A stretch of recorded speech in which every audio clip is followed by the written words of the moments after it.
Li Suriye digel agrbeste li hin cîhan pevçûn hin jî didomin. Her wiha senaryoyên îhtimala bidawîbûna agrbeste ji niha ve tenê axaftin.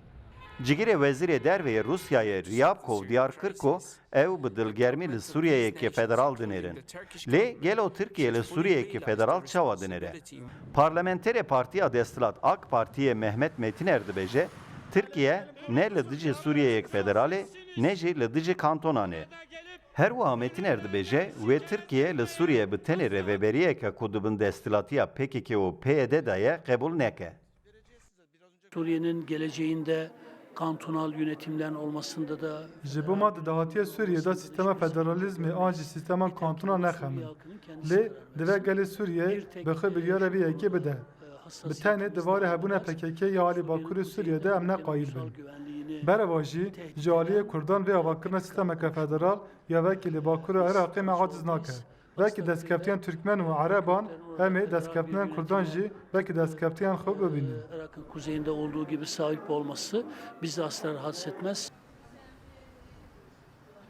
Partiya Demokratik ya gelan HDP jî li dijî fîkra gefbûna PYD ji bo Tirkiye derdikeve û AMJ pê dike ku mafê Tirkiye tuneye ku Tirkiye destkariyê li rêveberiyên Sûriye bike.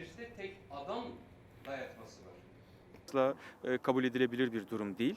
Dolayısıyla bu ikisinin dışında... Dê rehedariya rêveberiyên herêmî çawa be? Gelo dê kanton be, an jî federasyon be. Dê digel sistema navendî, temsîla wan çi qas be? An jî çawa be? Lewra rêgeza vê li Iraqê cuda ye, li Lubnanê cuda ye. Wek nimûne, dê temsîla aliyên etnîkî û aliyên bawermendî hem di rêveberiyên herêmî de hem jî di rêveberiyên navendî de çawa bin. Mesela ev e ku divê ew alî bibin xwedî deshilatiyê. Lê bi awayekî dê formula van pirsan tevan ji aliyê gelên Sûriye ve bêdayîn.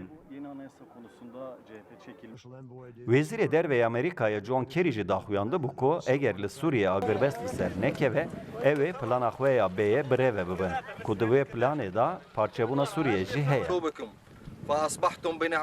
AK Parti û HDP wekî gelek mijaran mijara dahatuya Sûriye'da jê xwediyê nêrînên cuda ne.